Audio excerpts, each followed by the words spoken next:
Good morning, everybody. I've got an easy job this morning. It's to welcome you. Hope everybody got a good night's sleep. This morning's panel, I'm sure, woke everybody up. My job now is to introduce Canada's Minister of Foreign Affairs, the Honourable Mélanie Joly.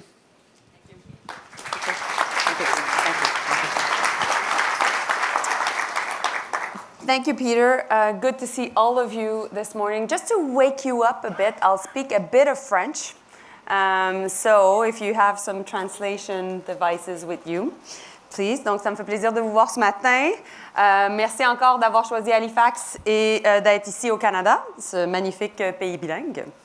On sait déjà que notre monde connaît de multiples crises internationales, notamment les conflits armés, l'insécurité alimentaire, les migrations irrégulières, les changements climatiques, l'insécurité économique et autres défis complexes. Et les conflits armés ont déplacé des millions de personnes, incluant bien entendu les femmes et les filles qui ont souvent été les plus touchées par la violence et l'instabilité qu'ils engendrent.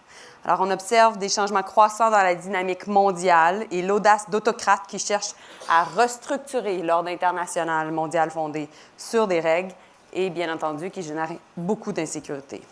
Alors, pour notre part, nous devons veiller à ce que nos institutions et nos alliances s'adaptent à l'évolution de la menace. While I must confess that I'm not a fan of the term CRINK, it's a bit cringe, it does provide an important framework to look at how China, Russia, Iran, and North Korea interact. On their own, each represents a challenge to our security and our values. While they do not represent a coherent bloc, they are increasingly working together, as we know, to reorder aspects of the international system to their own interests. This entente, bringing them working together, enables each state to pose a considerably more potent threat than it would alone. Russia's ability to wage war against Ukraine continues to be possible only through material support from China, as we know, ballistic missiles and drones from Iran, and now actual soldiers, boots on the ground from the DPRK in Russia and in Kursk. Such collaboration enables these states to create more chaos, as we know, and which then they will use against the US and the West more broadly. And amid chaos, China is expanding its network of surveillance and foreign interference both through people and technology. Russia's disinformation campaigns continuously seek to undermine our democracies and institutions. We know that. Iran pours countless resources into its terror network of proxies to do all it can to prevent any type of peace agreement in the Middle East. And North Korea has an army of hackers disrupting businesses and continues to develop weapons to sow fear and instability in the North Pacific and now in Europe. So from Canada's perspective, the world has gotten a lot closer, which is why we're so engaged with our partners. To our east, we're working to strengthen NATO and even grow the alliance. And we were the first to ratify Sweden and Finland's accession to the alliance. To the north, I am finalizing a new Arctic foreign policy, so North America is ready for and protected from the new threats to the region from China and Russia. Threats made easier for them due to melting Arctic ice caps and a push on their parts to build more icebreakers.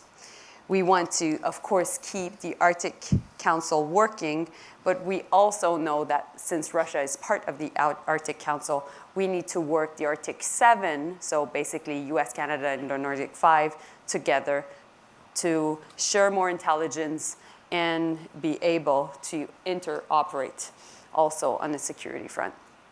And on North America's West Coast, which is, of course, also the Canadian West Coast, we're working closely with Japan and the Republic of Korea to bring the same approach to our collective security in the Indo-Pacific. And that's why we want to work even more with the US, with South Korea, and with Japan on this North Pacific 4 pact that we have in mind. Donc, les pays du monde entier sont confrontés à un choix. Nous pouvons choisir un monde où les règles peuvent être enfreintes par les puissants, ce qui nous ramène à des périodes beaucoup plus sombres de tensions et de conflits. Ou nous pouvons choisir un monde qui défend les droits de la personne, les possibilités pour toutes et tous, la paix et la prospérité, un monde où les gens règlent leurs problèmes en travaillant ensemble. Aucun État, pas même les États-Unis, ne peut à lui seul répondre efficacement aux défis que pose le CRINK à l'ordre international fondé sur des règles. Il est donc essentiel que l'Occident continue à travailler en étroite collaboration pour répondre à cette menace en constante évolution. We must remain clear-eyed about the actions of these nations and work shoulder to shoulder with our allies and partners to expose and call out malicious efforts to destabilize the rules-based international order. At the same time, we need to continue efforts to deepen our own security cooperation and resilience, including through NATO, the G7, the Five Eyes, and the NORAD Integrated Command. And I'm convinced that a lot of people here will have a lot of good things to say about that. And so, of course, during this important year for us, which is coming, which will be our upcoming G7 presidency, we look forward to working closer through all these different security alliances and making sure that the West is strong. Thank you so much. Merci beaucoup. Thank you. I feel it's strangely appropriate to be the person chairing this panel. I'm James Coomarasamy from BBC News and a regular Halifax visitor. Thank you, Peter, as ever, for the invitation. Very nice to see so many people. Lots of old friends here as well as new ones. And one old acquaintance yesterday came up to me and said, "You have a great panel, don't you?" And yes, is the answer. I do. Panels never stopped being great, did they, at Halifax? But this is a particularly great assortment of experts and people in positions to really influence the response to this not-so-Fab Four, and this is a very Fab Four, that not-so-Fab Four. And I'd like to thank the Minister, Foreign Minister, Minister Joly. Thank you very much. Merci beaucoup, Madame la Ministre. I'm sorry you don't like the term CRINK, because I think actually Peter might be the person who brought it to the wider public. And of course, it is an acronym, China, Russia, Iran, North Korea. And its simplicity, of course, is it doesn't really tell us or doesn't impose on us what they represent. And I'd like to perhaps start by asking the members of the panel what they think is represented by this quartet. Let me introduce the panel first of all. Next to me I have Andy Kim, Senator-elect for New Jersey, soon to be a new voice for national security in the US Senate. General Jennie Carignan, Chief of the Defence Staff of the Canadian Armed Forces, recently in that role. Next to her, Admiral Samuel Paparo, Commander of the US Indo-Pacific Command.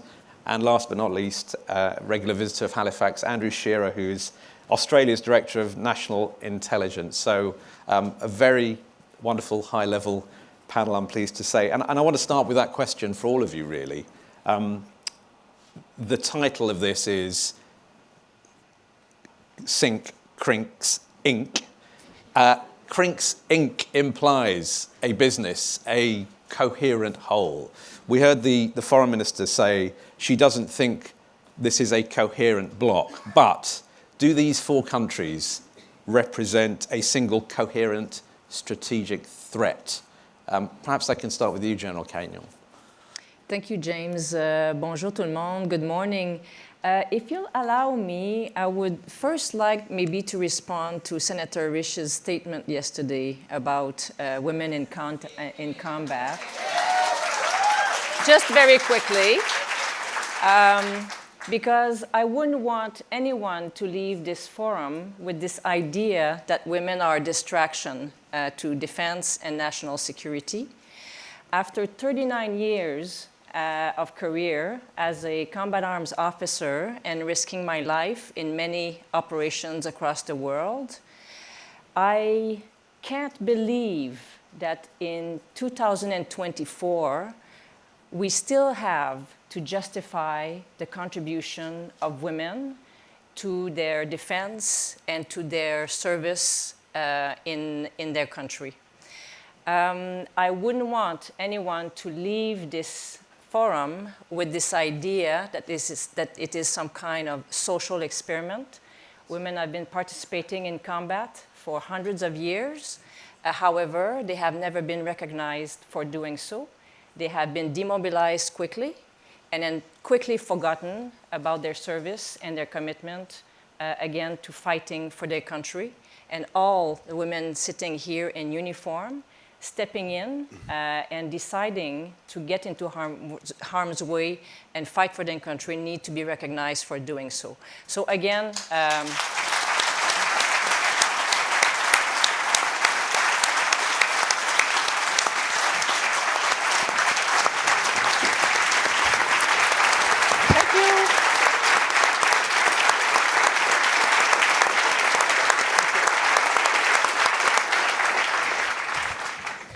and that, folks, is the distraction, not the women themselves. So again, just wanted to be clear on that point. On to our four amigos, CRINK. From a Canadian perspective, I think we find ourselves in an interesting position in between the threat that represents North Korea, Russia, on one flank, and China, and the threat that represents Russia on the eastern flank on the NATO side. It is clear that from, again, a Canadian perspective, our geography does not protect us so well anymore from our adversaries. So the north is thawing, and then again, those four nations are flexing their muscles and create a symphony of uncertainties and disruption to our system. Yes, at times they work together, at times they collaborate, at times they don't. They all work for their own interests. But in the end, this causes us a lot of dilemmas, and we need to figure out a strategy, a collective, collaborative strategy with all our instruments of power to be able to drive wedges between them, because dictators usually don't like to have competition around them, and then there's a lot of opportunities there to disrupt their activities and disrupt their posture. So I think I will stop there as an initial. Well, you've raised lots of points there, General Carignan. Driving a wedge between them. I mean, militarily, Admiral, is that something that you see as achievable? There are some opportunities, James. Thank you. I'll underscore the points both that Minister Joly and General Carignan had made. First, there is a certain transactional symbiosis among them where each fulfill the needs of the others. Where one is resource poor, the others fulfill those resources. Where one has operational needs, the others are fulfilling those needs. And we can get into the details of those. So where North Korea are fulfilling artillery needs and missile needs to Russia, or Russia right now, and Russia in turn to North Korea will likely provide missile technology and submarine technology for North Korea, where the PRC is resource poor in energy. Both Russia and Iran provides the opportunity to provide energy, and the PRC can provide resources there. In fact, to Russia, PRC has helped to rebuild Russia's war machine with 90% of its semiconductors and 70% of the machine tools that have rebuilt that war machine. But those opportunities for offsets are there as well. And so whereas Russia and the and North Korea's relationship is a bit of an annoyance to the PRC. And North Korea's proliferation in its missile program has been a contributing factor to the historic Camp David Agreement among Japan, the Republic of Korea, and the United States. And so in the trilateral and the multilateral, in these agreements, this is but an example of the ways in which some of these relationships can in fact impose costs on the others. And as General Carignan has said, it takes all instruments of national power to do so. It's going to take creativity. Now, as yet, there are very few opportunities to engage with each individual power, but that creativity is in how the individual single relationships with one another can be an annoyance to the other, because I think Minister Joly didn't describe the relationships as alliances, but as entente, which reflects a 19th century style relationship. And that's where the opportunities lie. And so reflecting those weaknesses and to get to the end. But can I pick you up on that 19th century, but with 21st century weapons? I mean, in terms of what the militaries should be doing in response to the way they are aligning, for example, in your area of command in the Indo-Pacific. The relationships are 19th century. The relationships are 19th century relationships. They are 21st century weapons. I'll give you an example. In the Ukraine, the Iranian Shahed drones are really just sumps that occupy air defenses so that the more accurate weapons can do damage. That is an example of how you have to think about this combination of the weapons that are coming at us. So in no way, James, am I dismissing the weapons arrays that are coming at us. So let me just pick up on what you're saying then. So the military is having to rethink its strategy in view of this alliance. Most certainly. Yeah. I expect Russia to provide submarine technology to the PRC that has the potential of closing American undersea dominance to the PRC. I expect Russia to provide missile technology and submarine technology to North Korea. North Korea is providing artillery, KN-24 weapons to Ukraine. This is a dangerous environment, and this is adding complexity to the environment itself. None of this is dismissing this, but there are opportunities to find offsets within this in the relationships that we're building. One of the 21st century ways that we're doing this is that between US, Japan, Korea, is that we are sharing real-time intelligence in our command and control networks for ballistic missile defense right now as I utter these words. And so there are opportunities to impose costs on the other. Which brings us to the intelligence community. And Andrew, how are the Five Eyes looking at these four actors? Does the intelligence community look at them as a single block that is sharing intelligence in the way that democracies are? James, what I'd say is that as an intelligence professional, a degree of analytical humility is often appropriate, and I think this is one area where, frankly, we have all collectively perhaps underestimated the magnitude of this emerging axis and the strategic impact it's having on us all. So just to unpack that a bit, I think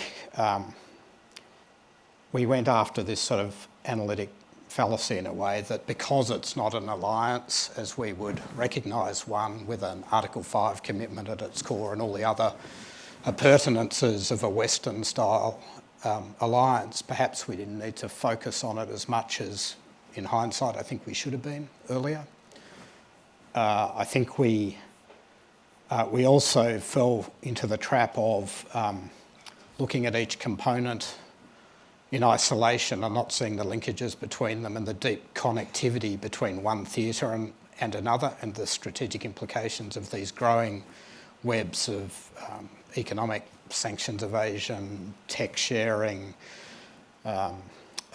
disinformation, collusion, coordination, potentially in the area of sabotage. Across that spectrum of sort of hybrid warfare, I think there was probably more going on that we were attuned to. And then the other point I'd make is that, just going back to ententes in the 19th century, the 7-Year War came out of the dynamics between a group between groups of powers that were not formal alliances, and the Axis powers in the Second World War obviously weren't a single entity. They were fractious, they didn't always agree, sometimes they didn't consult each other. Mussolini kept invading countries without telling Hitler first and having to be bailed out.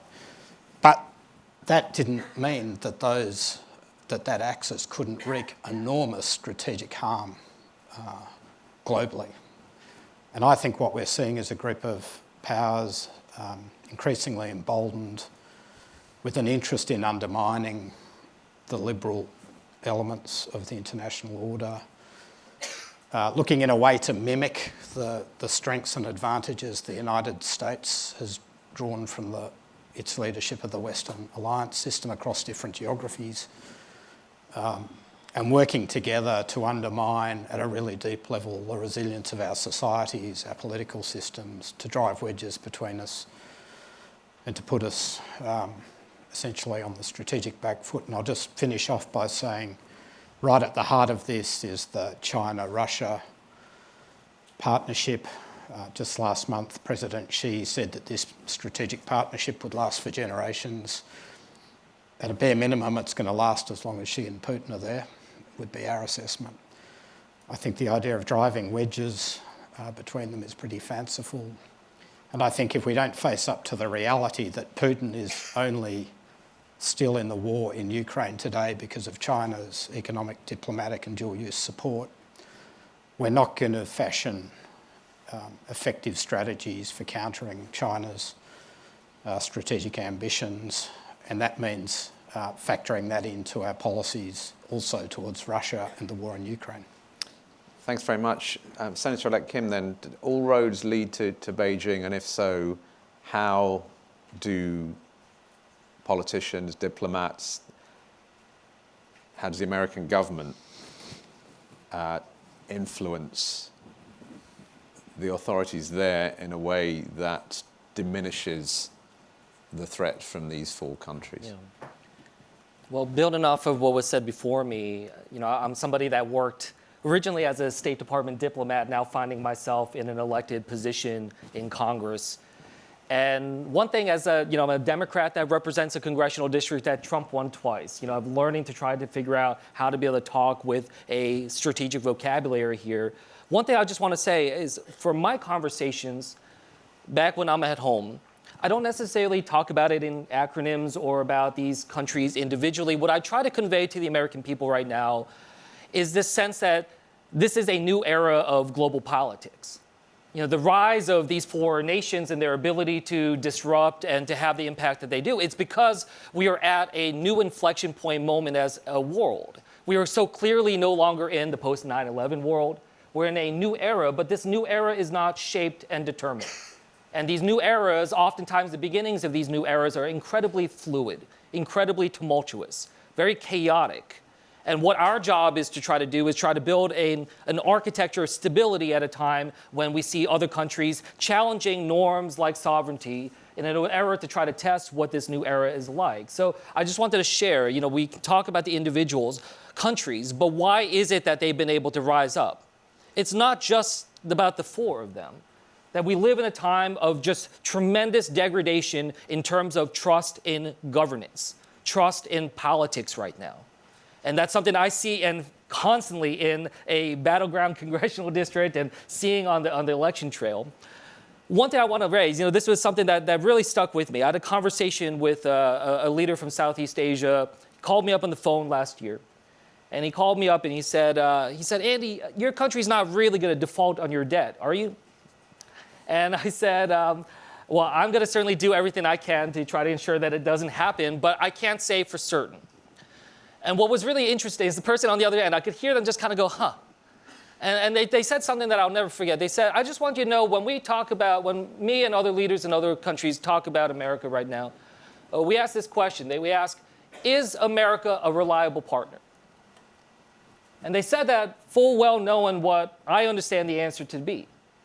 That we understand we have tremendous challenges when it comes to answering that question of what does reliability mean at this moment globally.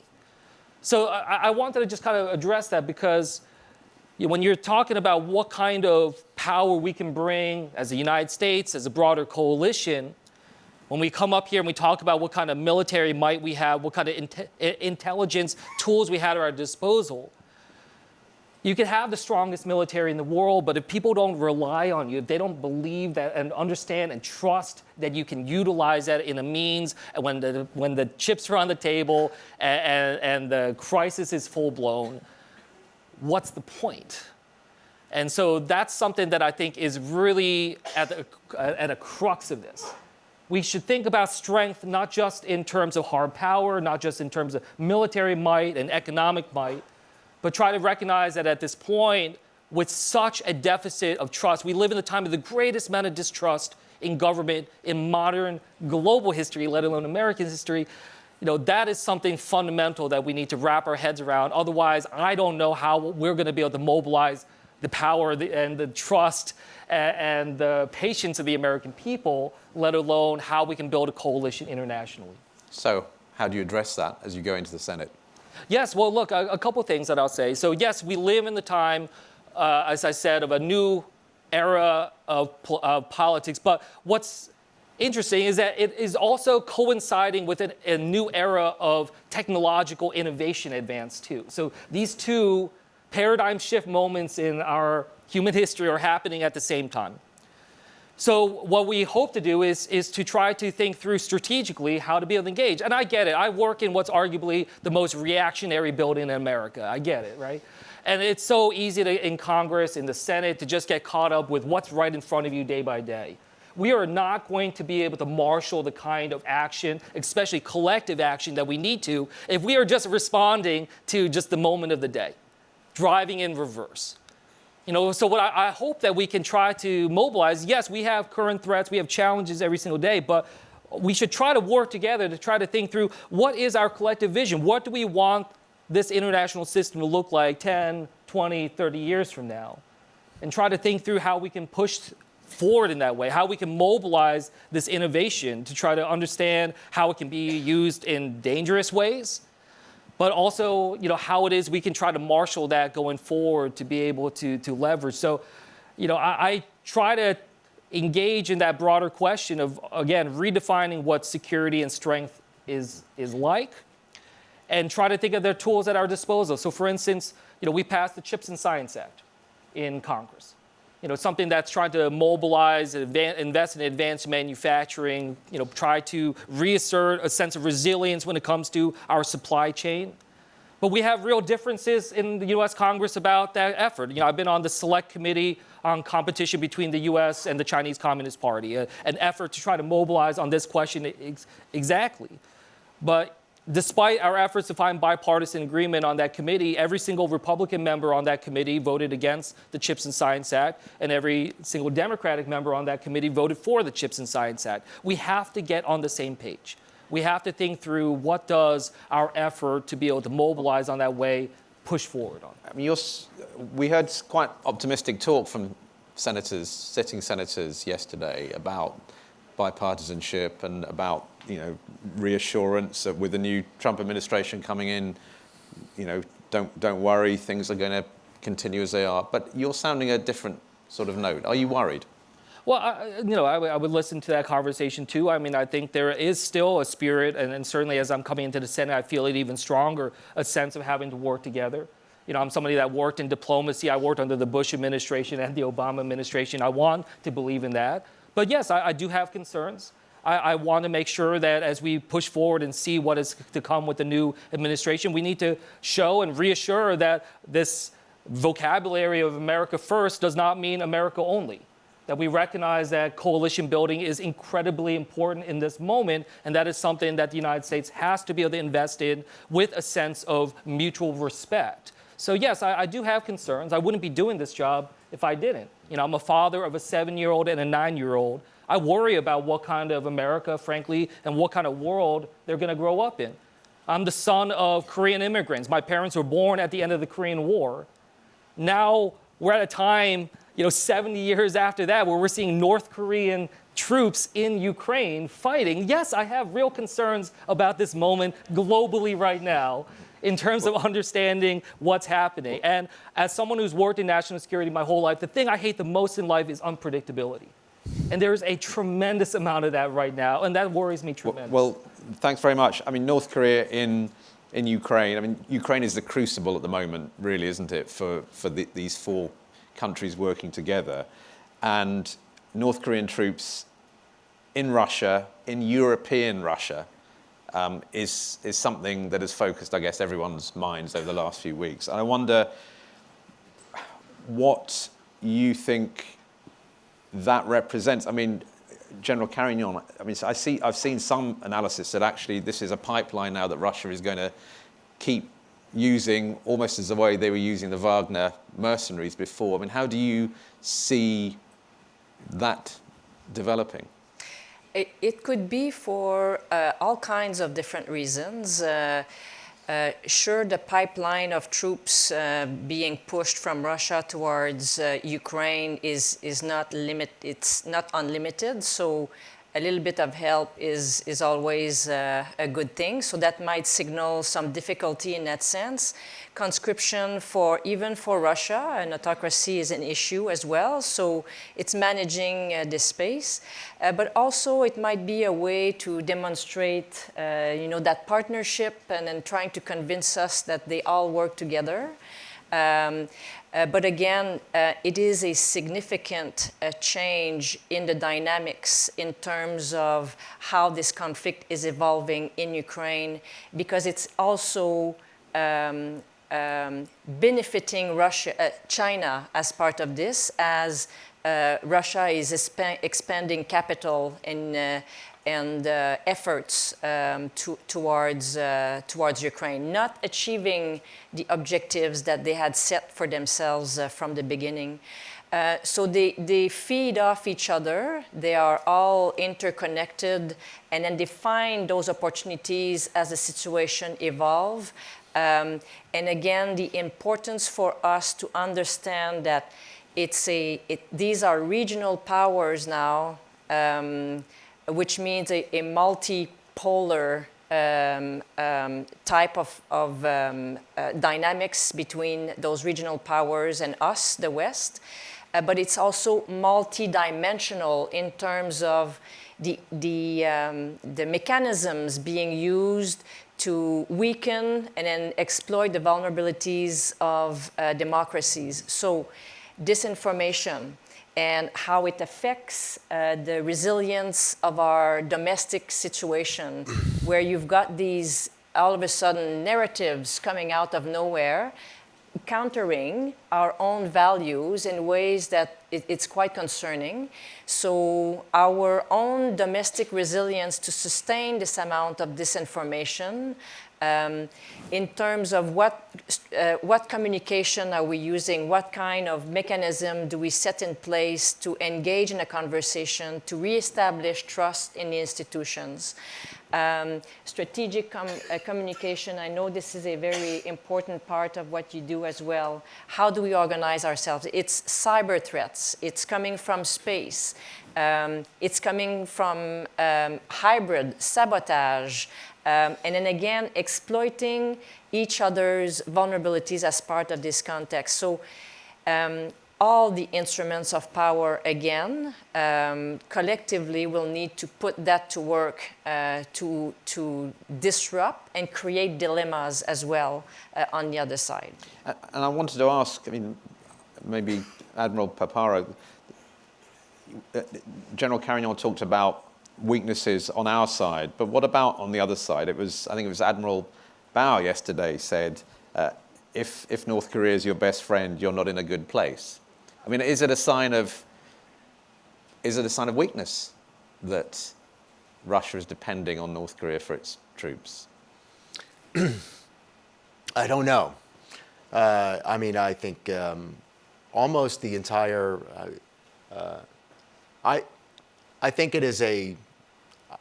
I think North Korea is seeking some concession, is seeking some transaction for its contribution of this, and I have oil. It's getting lots of oil for a start, isn't it? I think. I have too much respect for NATO's or for Rob's appreciation of his strategic environment to comment on his appreciation for his strategic environment, to disagree with that. North Korea themselves are redefining the North Korean state in KJU's imagining.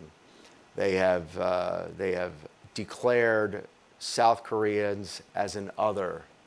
They have declared South Koreans as the enemy. They are making enormous changes to the border. They are eliminating communication lines between the North and the South. They are proliferating. They are adding complexity in the Western Pacific in ways that many of us don't appreciate. And this contribution of troops, this contribution of artillery, and this contribution of ballistic missiles is all a part of it, and what it expresses to all of us.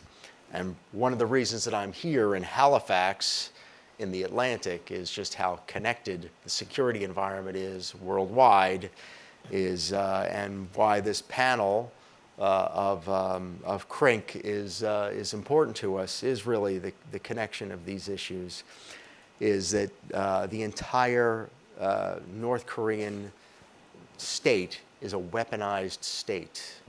And I've seen open source reports that they intend to send hundreds of thousands of soldiers, if need be, into this fight. And presently there are on the order of 12,600 or something like that in Ukraine. And so time will tell on that. So is it a sign of strength or is it a sign of weakness? Time will tell on that. I have too much respect for Rob's assessment on that to disagree with him on that. But I expect something to come back in return from Russia. As I said, there's a transactional symbiosis among these states. I'm in quite agreement with Andrew that to think that we'll be able to drive a wedge is a fantasy, that there are opportunities to impose costs, right, undoubtedly.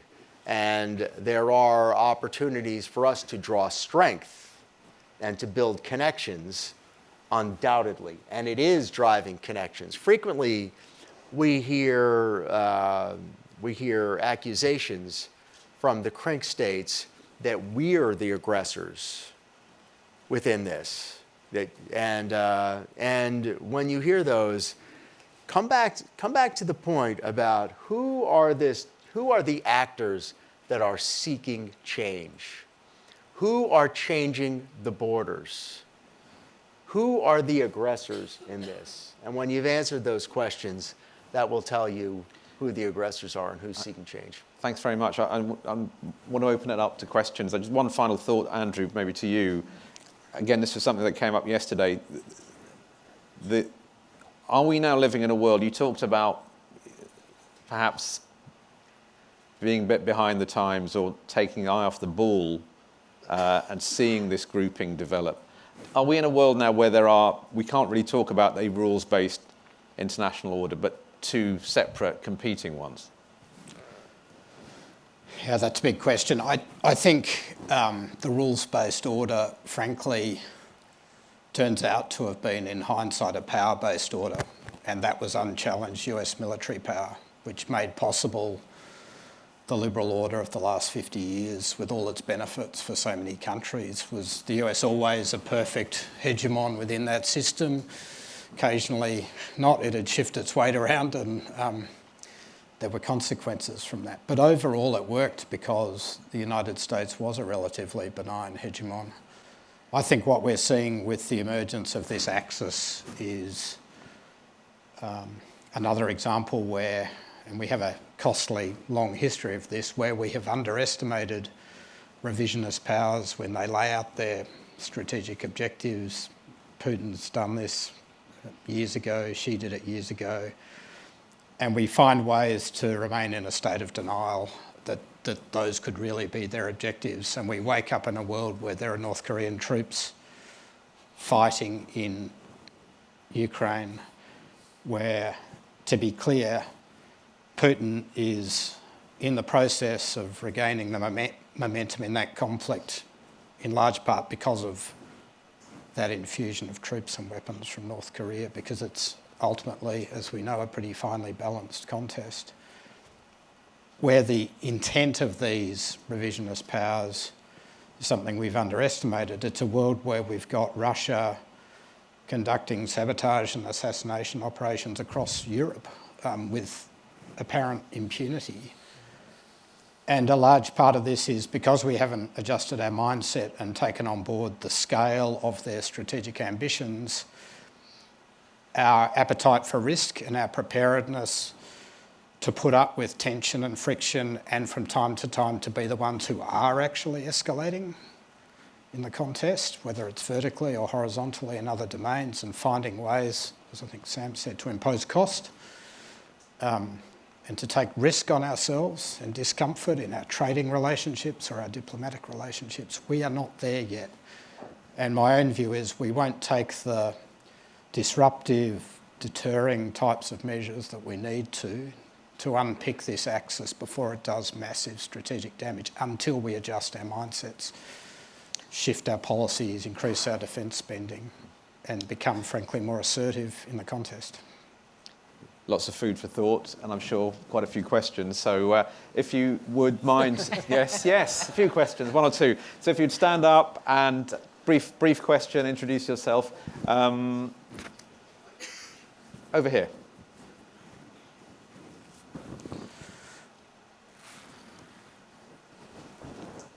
Thank you, Jamie. Question for Admiral Paparo and others who might be inclined. Can you speak a little bit to the CRINKs and the natural resource warfare they're executing in your domain, the Indo-Pacific? If it's fisheries, if it's other commodities, what are they doing? What should we be doing? And is there anything we can do beyond what Admiral Fagan is doing? Thank you. Sorry, I'm Johan Bergenas, and I'm with the World Wildlife Fund. Johan, thank you. Johan, 8 of the 10 world's worst IUU fishing violators are state-owned enterprises of the People's Republic of China. And to give you an example of that, in the 9-line excessive maritime claims for the People's Republic of China, a significant part of that are excluding Philippine fisherfolk from fishing their waters over which they have sovereign rights, bullying Philippine fishing vessels out, and taking food out of the water that rightly belongs to the Philippines. And this is but one example. South Pacific Island nations talk about this.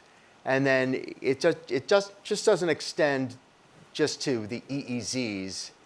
It also extends to overfishing waters just up to the border of nations, because this fishing fields are a fungible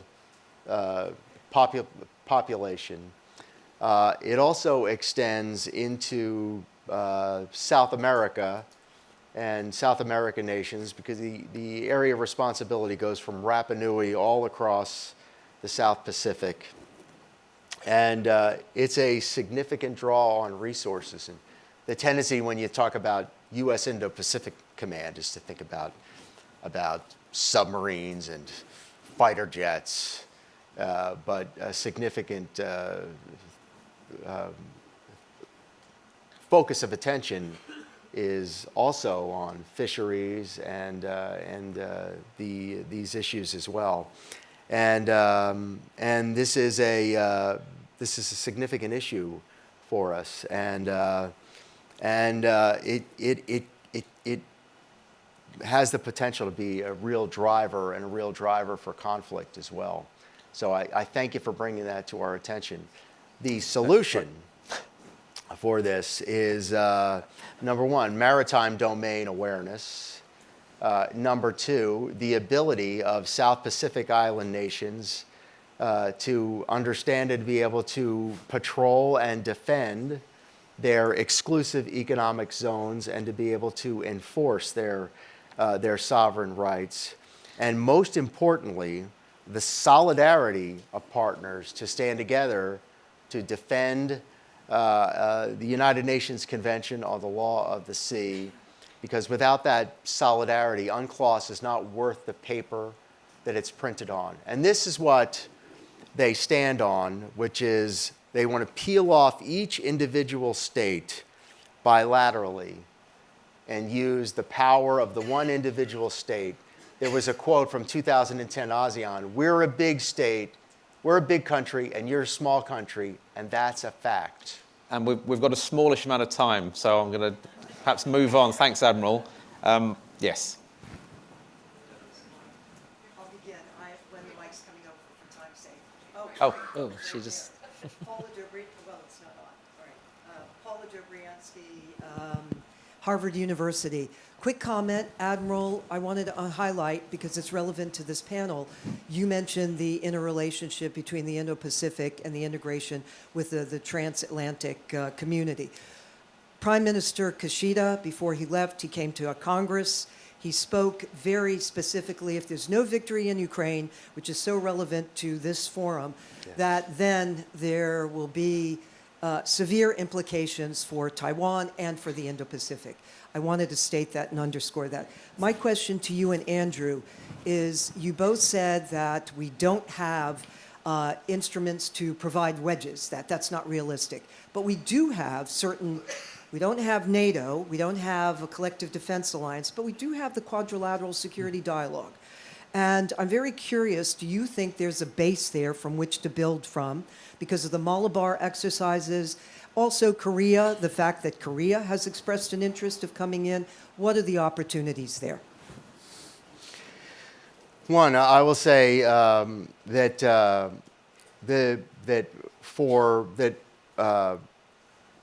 Russia's failure in Ukraine has a direct deterrent effect in the Western Pacific. I testified such as en route to becoming the commander of U.S. Indo-PACOM, and I'll hold to that as well. The second thing that I'll say is that Europe has got a very strong presence in Indo-PACOM, and the NATO nations and EU nations have been really strong, as well as Canada, in their presence in Indo-PACOM also. The Malabar exercises, the Quad, the Squad, which is Philippines, Australia, Japan, US, these minilaterals, these multilaterals have been really strong. And these CRINK countries are the greatest builder of alliances and partnerships the world has ever known. I'll pass it off to Andrew from here. Thanks so much. I mean, I just echo that. I do think the Quad's an important part of this picture. I think when we look at the Axis powers, they respond to the creation of strong networks. Some people call them a lattice work of overlapping groupings, and I think the Quad is critical. It's critical because of the maritime geography that it embraces, a huge arc all the way from the north of Japan all the way through the Indian Ocean to the Persian Gulf, incredibly powerful in any strategic calculation to do with China. It's important because of the capability those countries bring. I was in Washington when the 2004 Boxing Day tsunami happened. They were the 4 countries that mobilised instantly, that sent incredibly capable forces, high levels of readiness. They were able to get there and help those desperate people in that crisis. That's where the Quad came from, and it's providing more and more public goods. It's important because India is going to be such a pivotal power. It's got a foot in the BRICS camp. It's never going to be a full treaty ally of the other members of the Quad, but it's got a pivotal role to play in the future economically, strategically, and militarily. So I think the Quad is going to be critical, and as China's behaviour becomes more assertive, the Quad's counterbalancing is going to need to move from, for the IR wonks in the room, softer forms of balancing to harder forms of balancing, in my view, and that means more military interoperability and more deterrence. I'm going to try and get through a couple more questions. We're into our last 5 minutes, so over here, please.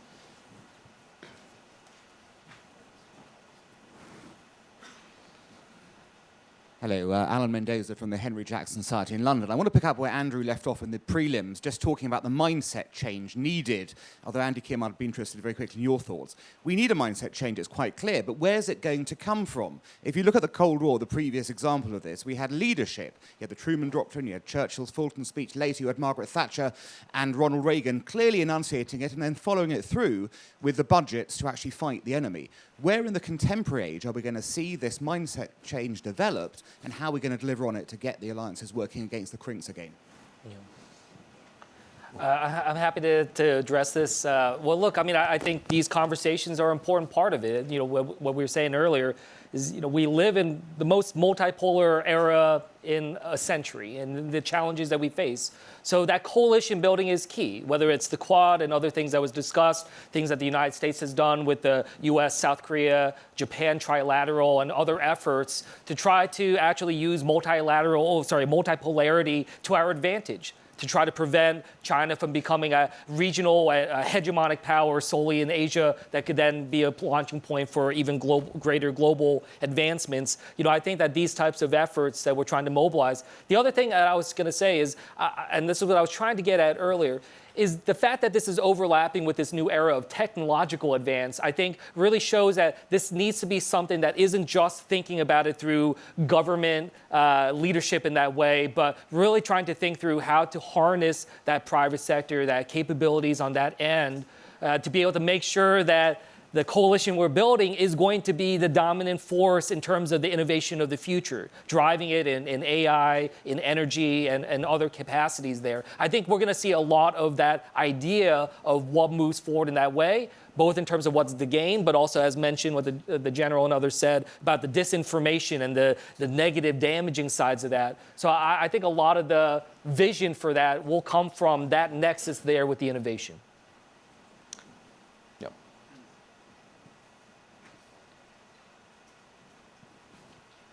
Thank you very much. Hiro Akita from Tokyo, opinion writer of Nikkei.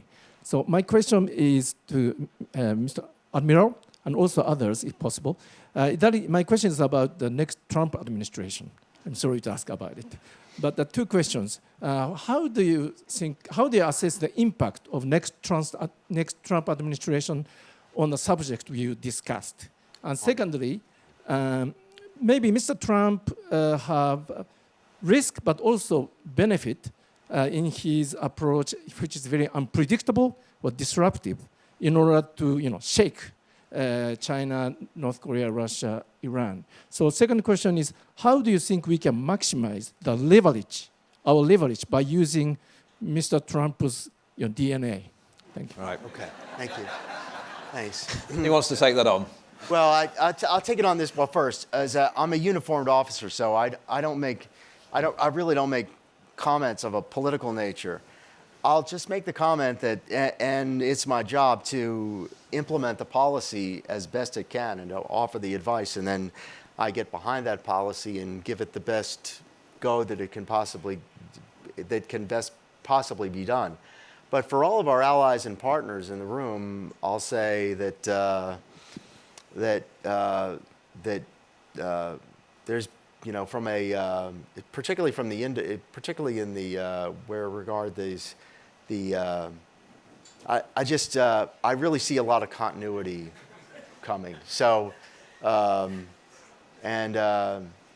all I'll say. If I may. We can.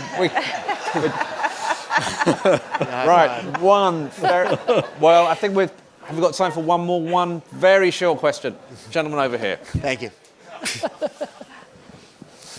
But if I may, very quickly on Please, the same follow up. question, the military-to-military cooperation is always a constant. So we have a very, very strong partnership, especially with our U.S. partners to the south, but also across NATO. So that always remains a strong platform upon which to build that collaboration. So on the military side, and I stand by my friend in that sense. Okay, well, look, I think we are out of time, so I think it's appropriate that the last word went to you, General Carignan. So just from me to thank all of you, our great panelists, Senator-elect Kim, General Carignan, Admiral Paparo, and Andrew Shearer as well. So thank you all very much. Thank you. And I'm sure they will be ready to answer any questions that you haven't had time to ask.